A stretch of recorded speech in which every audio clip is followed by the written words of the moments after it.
At 11:47 a.m. on May 29, 1943, Captain James Hartwell climbed into the cockpit of his B-7 at RAF Allenbury, watching the ground crew load the last belt of 50 caliber ammunition into the modified bomber's 17th gun position. 26 years old, 42 combat missions, zero experience in what he was about to fly. The YB-40 weighed 4,000 pounds more than any flying fortress he'd ever touched. In the 3 months before May, the 8th Air Force had lost 173 B-17 bombers over Europe. Without long-range fighter escorts, German interceptors massacred bomber formations on the return leg from targets deep in the Reich. Focke-Wulf 190S attacked from 12 high, where B-17 nose guns couldn't track fast enough. Measurement 109S dove through formations, picking off stragglers who fell behind. Crews called it the gauntlet. Half didn't make 25 missions. The solution seemed obvious. If fighters couldn't escort bombers all the way to Germany and back, turn a bomber into a fighter. Army Air Force's engineers stripped everything from a B-7F that didn't shoot. Bombs gone. Bombardier Station converted to a twin 50 caliber chin turret. Second dorsal turret installed behind the radio room. Single waist guns replaced with twin mounts. Cheat guns added to the forward fuselage.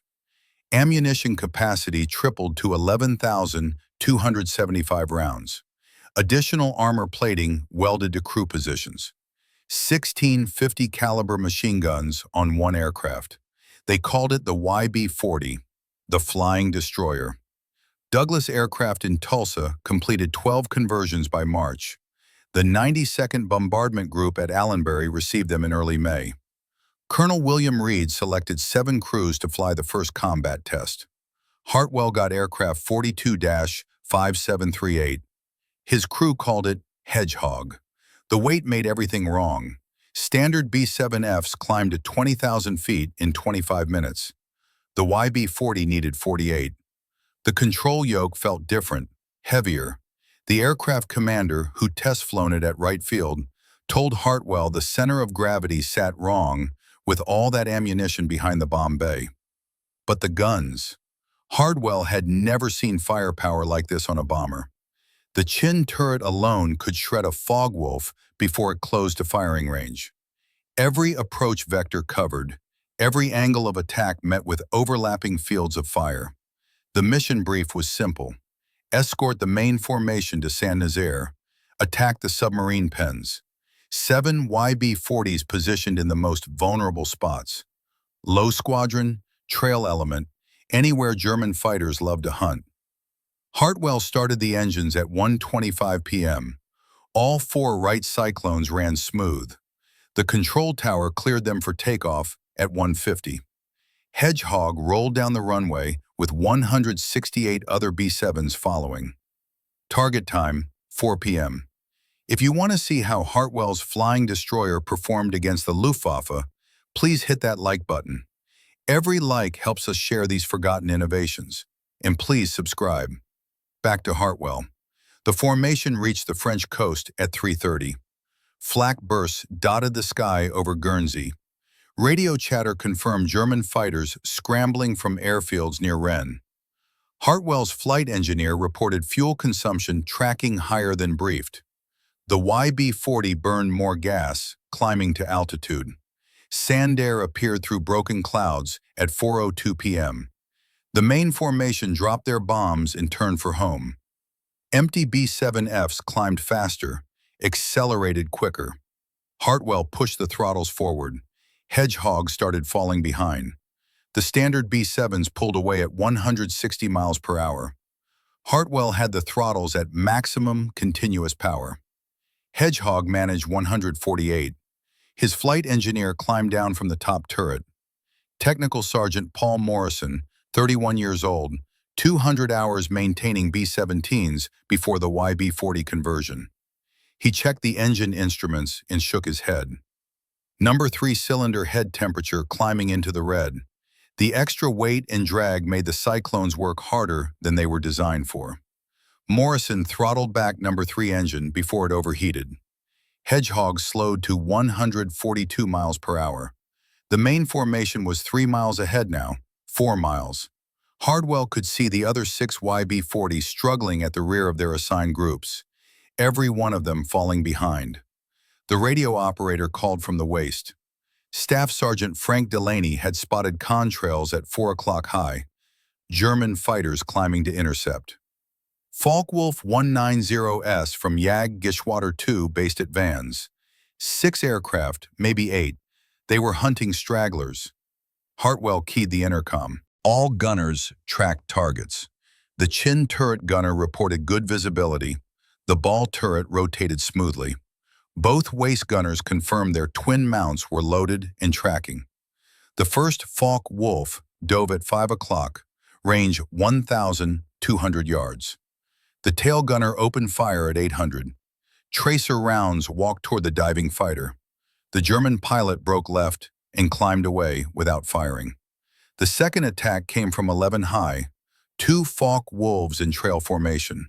The chin turret gunner tracked the lead aircraft and fired a 4-second burst. 50 caliber rounds stitched across the FW-190's engine cowling. Black smoke poured from the fighter. It rolled inverted and dove toward the channel.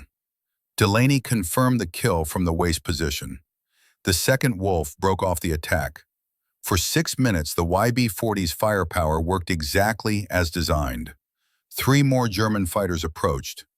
3 more attacks broke off early. The overlapping fields of fire from 16 guns created a wall of lead no pilot wanted to penetrate, but Hedgehog was still slowing down. The main formation was 6 miles ahead now, then 7. Hartwell could barely see the bomber stream against the afternoon sky. Morrison reported fuel state. They'd burned 800 grams more than brief during the climbing combat. At this power setting, they had 90 minutes to reach Alsenbury. The formation would be on the ground in 70. Another pair of Focke-Wulfs appeared at 2 o'clock. These pilots didn't break off. They'd figured out the YB-40 couldn't keep up, couldn't run. The German fighters circled at a distance, waiting for the bomber to fall farther behind, waiting for the right moment to attack from multiple vectors simultaneously. Hartwell pushed the throttles forward again. Number 3 engine temperature climbed back into the red. Morrison watched the gauge and said nothing. The escort bomber with 16 guns had become the target it was supposed to protect. The attack came at 4:43 p.m. 3 Focke-Wulfs from different vectors. High right, low left, dead ahead at 12 level. Hartwell couldn't evade. The YB-40 turned like a freight train with all that weight. He held course in altitude. His gunners opened fire simultaneously. The chin turret tracked the frontal attack. The top turret swung right. The ball turret rotated left. Both waist gunners fired through opposite windows. Spent brass cascaded into the fuselage. The aircraft shook from the combined recoil of 8 guns firing at once. The lead Focke-Wulf's canopy shattered. The fighter rolled right and fell away, trailing smoke. The high attacker broke off early. The low attacker pressed his run and fired a 2-con burst. 20mm cannon rounds punched through Hedgehog's right wing. 1 hydraulic line severed. The waist gunner reported fluid sprang across the window. Delaney called out damage. Right landing gear hydraulic system failed. They'd have to manually crank the gear down for landing if they made it back. Morrison checked the fuel again. 72 minutes to Allenbury at current power setting. The formation was 8 miles ahead and pulling away. They were alone over occupied France with German fighters circling. The radio crackled. Another YB-40 crew from the 305th Bomb Group, Captain Richard Hayes, flying aircraft 42-5741. His gunship had also fallen behind. 2 YB-40s now separated from the formation, both struggling to maintain airspeed, both burning fuel faster than briefed. Hayes suggested they form up together. Combined defensive fire from 32 guns might keep the Germans at bay. Hartwell agreed. Hayes descended from 21,000 feet to match Hedgehog's altitude at 19,500. The fall wolves circled wider now, 4 visible, maybe 6. They weren't attacking 2 gunships flying in loose formation, but they weren't leaving either. At 5:07 p.m., Hartwell crossed the French coast, outbound. The channel stretched gray and empty below, 53 miles to the English coast, 41 minutes flying time at their current ground speed. Number 3 engine was running hot. Morrison had pulled the power back twice already. They couldn't maintain altitude much longer. Hedgehog descended through 19,000 feet, 18,800, 18,600. Hayes radioed that his number 2 engine oil pressure was dropping. He throttled it back to prevent seizure. His YB-40 slowed to 138 miles per hour. Both aircraft were struggling. Both crews watching fuel gauges tick toward empty. Both hoping the German fighters wouldn't follow them over water. At 5:22 p.m., 2 Messmid 109s appeared at 6 o'clock high. They'd follow the stragglers to the channel. The tail gunners called out the intercept. Range 400 yards in closing. The fighters dove through 18,000 feet. Their cannons opened fire at 800 yards.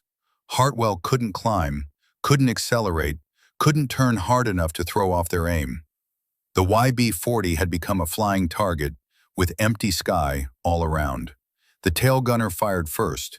Staff Sergeant Raymond Cack, 24 years old, former ski shooting champion from Cleveland. He'd never tracked targets moving this fast. The lead measures 109 close to 600 yards. Cack walked his tracers across empty sky. The German pilot jinked left, right, dove 20 degrees. His wingmen followed. Both fighters opened fire at 400 yards. Cannon shells tore through Hedgehog's tail section. One round exploded in the horizontal stabilizer. Another punched through the fuselage, 2 feet behind Cack's position. The aircraft shuddered. Hartwell felt the controls go mushy. Morrison climbed back to check damage. The elevator cables were intact, but the trim tab mechanism was jammed. Hartwell would have to fight the control yoke all the way to England. The meshes pulled up for another pass. Hayes's YB-40 opened fire with all dorsal guns. The combined firepower from both gunships filled the sky with tracers. The German fighters broke left and circled back to altitude. At 5:31 p.m., 4 Republic P-47 Thunderbolts appeared from the northeast. Long-range escort fighters returning from a sweep over Belgium. They'd heard the radio calls about stragglers under attack. The Thunderbolts dove at the meshers. The German pilots saw them coming and turned east toward France. The P-47s didn't pursue. They formed up on both YB-40s and waggled their wings. Escort to the English coast. Hartwell checked his fuel. 37 minutes remaining at current power setting. 29 miles to landfall. They'd make it barely, but the concept was broken. He could see it now. The YB-40 worked perfectly as a gun platform. 1650s could shred any fighter that got close. The chin turret alone had changed the equation for frontal attacks. The weight made it useless. After the standard B-7s dropped their bombs, they climbed faster and flew higher. The YB-40 still carried 11,000 rounds of ammunition, 4,000 extra pounds dragging them down, making them slower, making them targets instead of protectors. Hayes radioed at 5:47. His number 2 engine had seized. Oil pressure 0. He'd feathered the propeller. His YB-40 descended through 15,000 feet on 3 engines. Morrison calculated the numbers. Hayes wouldn't make Alconbury, maybe not even England. His fuel consumption on 3 engines was too high. The English coast appeared at 5:53 p.m. Hayes aimed for the first airfield he could find. RAF Manston on the Kent Peninsula. He called the tower and declared an emergency. They cleared him for immediate landing. Hartwell watched Hayes's YB-40 drop away toward the emergency field. 1 gunship limping home on 3 engines, another damaged and barely controllable. Both aircraft would require major repairs before flying again. At 6:18 p.m., Hedgehog touchdown at Ailenbury. Hartwell cranked the landing gear down manually. The right main gear locked with 15 seconds to spare before touchdown. Ground crews counted 16 bullet holes in the fuselage, 1 severed hydraulic line, 1 jammed trim tab, 1 damaged horizontal stabilizer. Colonel Reed was waiting at the hardstand. He wanted Hartwell's assessment immediately. The first combat test of the YB-40 concept, the flying destroyer that was supposed to protect bomber formations all the way to Germany and back. Hartwell shut down the engines and climbed out. His flight suit was soaked with sweat. His hands still shook from fighting the controls for 90 minutes. He looked at Reed and said 3 words that would end the program. "It can't keep up." Reed ordered 7 more missions. Maybe the first test was an anomaly. Maybe different tactics would work. Maybe positioning the YB-40s differently in the formation would solve the speed problem. The second mission launched on June 15th against Lama. 4 YB-40s flew. All 4 fell behind after the bomb drop.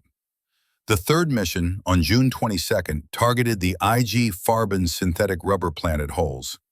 11 YB-40s dispatched. 1 aircraft lost to flak and fighters. The remaining 10 struggled home hours after the main formation landed. Engineers at Abbott's Ripton Depot tried modifications.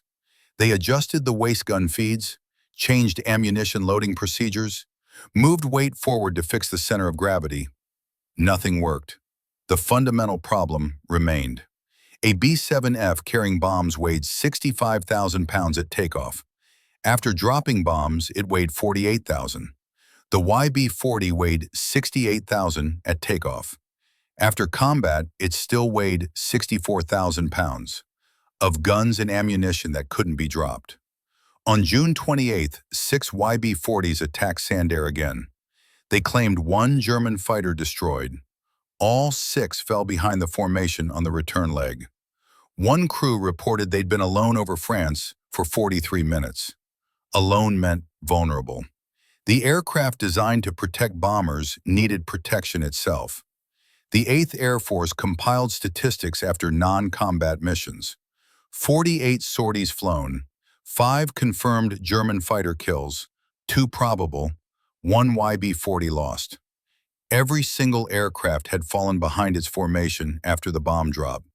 Average separation distance, 7 miles. Average time alone over enemy territory, 38 minutes. Luftwaffe Fighter Chief Adolf Gond reviewed the intelligence reports. German pilots had figured out the YB-40s quickly.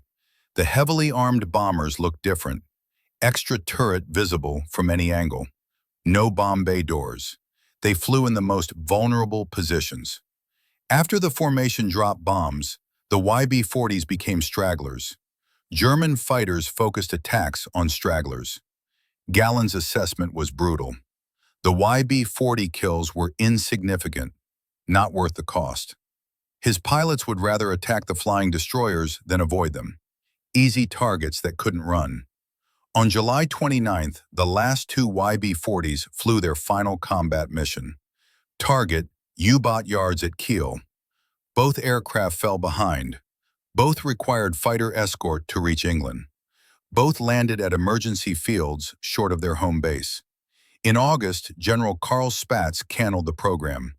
The 12 surviving YB-40s returned to the United States in November. Most became gunnery trainers.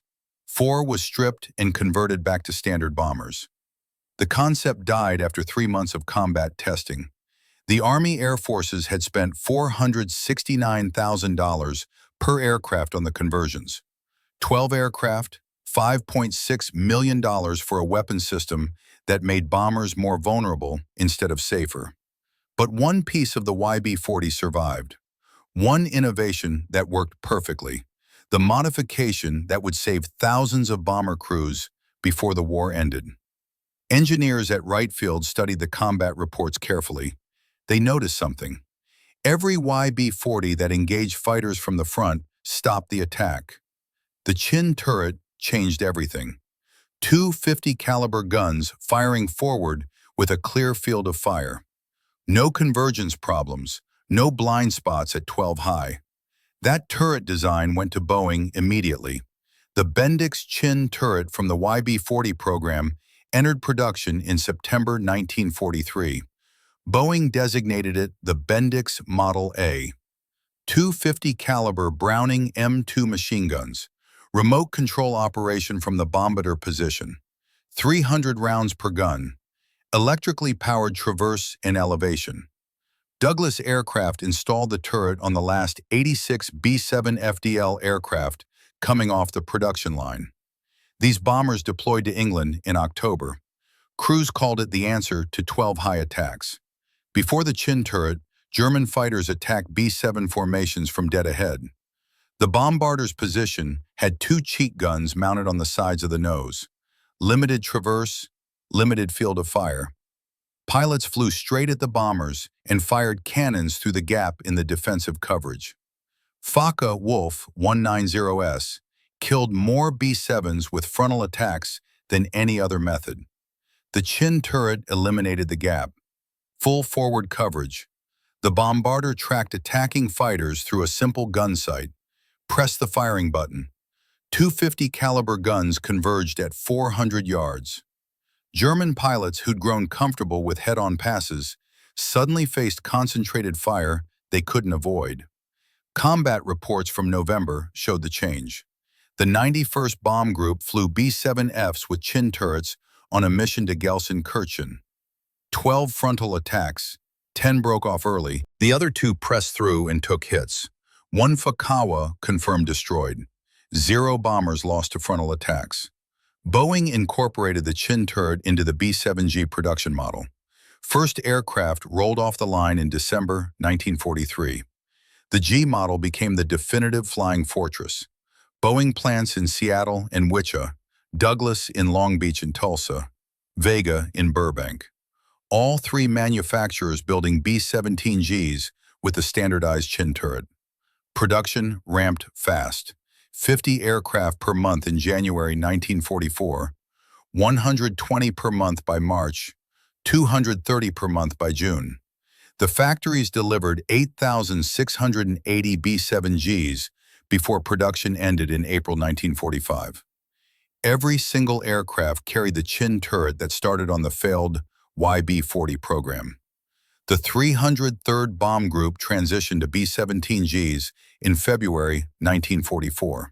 Their loss rate from frontal attacks dropped from 12% to 3%. The 379th Bomb Group reported similar numbers, 11% to 4%. The 384th tracked their data carefully. Before Chin turrets, 43 bombers lost to frontal attacks in 6 months. After Chin turrets, 14 lost in 12 months. 8th Air Force statisticians calculated the overall impact. The Chin turret reduced bomber losses to frontal attacks by 71%. Across all groups, all missions, all theaters. By VE Day, the B-7G equipped 26 heavy bombardment groups in Europe, 4 groups in Italy, 2 in the Pacific, 32 groups total. Each group flew 48 aircraft on standard missions. That's 1,536 B-7Gs in combat simultaneously. The YB-40 program lasted 3 months, flew 48 combat sorties, claimed 5 German fighters, cost $5.6 million, failed completely as an escort concept. But the Chin turret from those 12 failed gunships flew on 8,680 flying fortresses, protected crews on more than 290,000 combat sorties, saved an estimated 2,300 bomber crews who would have died to frontal attacks without it. The flying destroyer died. Its innovation lived. The Chin turret wasn't the only YB-40 innovation that survived. Engineers studying the combat reports noticed 2 other modifications that solved real problems. The staggered waist gun positions on standard B-7Fs. Both waist gunners stood directly across from each other. They fought for space, bumped into each other during attacks from beam angles, limited each other's field of fire. Combat footage showed waist gunners physically blocking each other while tracking fast-moving targets. The YB-40 had moved the right waist gun position forward by 30 inches. Staggered configuration. Each gunner had room to move, room to swing their guns through full traverse. No more collisions during combat. Boeing incorporated staggered waist positions into the B-7G. Waist gunners reported 40% better field of fire, fewer jams from rushed reloading, better coordination during simultaneous attacks from both sides. The 94th Bomb Group documented their experience. Before staggered positions, average engagement time, 12 seconds before gunners interfered with each other. After 27 seconds of continuous tracking. The third improvement came from analyzing the YB-40 tail gunner position. Sergeant Cack had reported limited visibility from the standard tail position during his combat mission. Small windows, restricted view, difficult to track fighters approaching from 6 o'clock low. The Army Air Forces contracted with the Cheyenne Modification Center in Wyoming to redesign the tail position. Larger windows, better visibility above and below, improved gun mounting, enhanced armor protection. They called it the Cheyenne tail. It became standard on late production B-7Gs. 3 innovations from a failed program: chin turret, staggered waist guns, Cheyenne tail, all 3 incorporated into the B-7G, all 3 saving lives on every mission for the rest of the war. Captain James Hartwell flew 16 more missions in standard B-7Fs. He completed his 25-mission tour in October 1943, survived, went home to Pennsylvania, never flew a YB-40 again after that first St. Nazaire mission. But in December, he returned to Alsenbury as a training officer. The first B-7Gs were arriving. He watched crews walking around the new bombers, pointing at the chin turret, asking how it worked, where it came from. Hartwell told them about the YB-40, the flying destroyer that couldn't keep up, the gunship that became the target, the 3-month program that failed so badly it got canceled before summer ended. Then he showed them the turret, explained how bombarders operated it, demonstrated the field of fire, walked them through the ammunition loading procedure. The crews listened carefully. They understood. The chin turret that would protect them came from an aircraft that failed, an expensive mistake that cost $5.6 million. A weapon system that survived only 3 months of combat testing. One pilot asked Hartwell if the YB-40 was worth it, worth the money, worth the effort, worth the crews who flew those 12 aircraft into combat, knowing they'd fall behind. Hartwell looked at the B-7G on the hardstand, the chin turret gleaming in the weak English sunlight. He thought about frontal attacks, about Focke-Wulfs diving through formations at 1,200 high, about bombarders who finally had a weapon that could stop them. He thought about the 8,680 bombers that would carry that turret before the war ended. Worth it, he said. Every mission, every dollar, every bullet hole in Hedgehog's fuselage. The YB-40 taught us how to fail forward.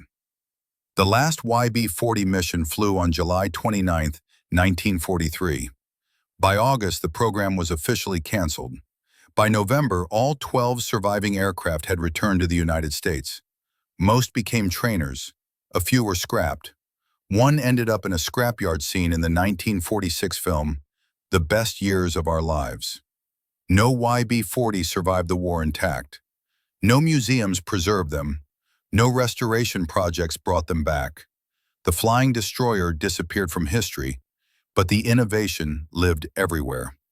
Every B-7G that flew over Europe, every bomber crew that survived a frontal attack, every pilot who made it to 25 missions because a Focke-Wulf broke off early when chin turret tracers found their target. The 8th Air Force flew more than 290,000 combat sorties with B-7Gs. The chin turret fired in anger on approximately 114,000 of those missions. Conservative estimates suggest it directly prevented 2,300 bomber losses.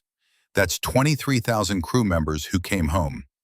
The National Museum of the United States Air Force in Dayton displays a B-7G, tail number 4483514, named Shoo Shoo Shoo Baby. Restored to flying condition, The chin turret gleams under the museum lights. A plaque mentions it was standard equipment on all G models. The plaque doesn't mention the YB-40, doesn't explain where the turret came from, doesn't tell the story of 12 aircraft that failed so completely their program lasted 3 months. History remembers successes. The B-7G that helped win the war, the flying fortress that became an icon, the bomber that could take tremendous damage and bring crews home.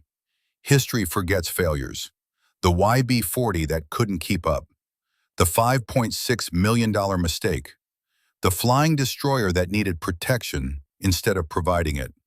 But failures teach lessons. Successes never do. The YB-40 proved that good ideas, poorly executed, still contain good ideas. That expensive mistakes can generate priceless innovations. That 3 months of combat testing can produce improvements that last years. Boeing engineers didn't see the YB-40 as failure. They saw it as research. They took what worked and fixed what didn't. The chin turret worked.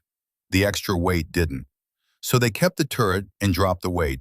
Simple, effective, life-saving. If this story moved you the way it moved us, do me a favor, hit that like button. Every single like tells YouTube to show this story to more people. Hit subscribe and turn on notifications. We're rescuing forgotten stories from dusty archives every single day. Stories about engineers and pilots and crews who turned failures into victories. Real innovation, real heroism. Drop a comment right now and tell us where you're watching from. Are you watching from the United States, United Kingdom, Canada, Australia? Our community stretches across the entire world. You're not just a viewer, you're part of keeping these memories alive. Tell us your location. Tell us if someone in your family served. Just let us know you're here. Thank you for watching, and thank you for making sure the YB-40 crews don't disappear into silence. They failed spectacularly, but their failure saved thousands.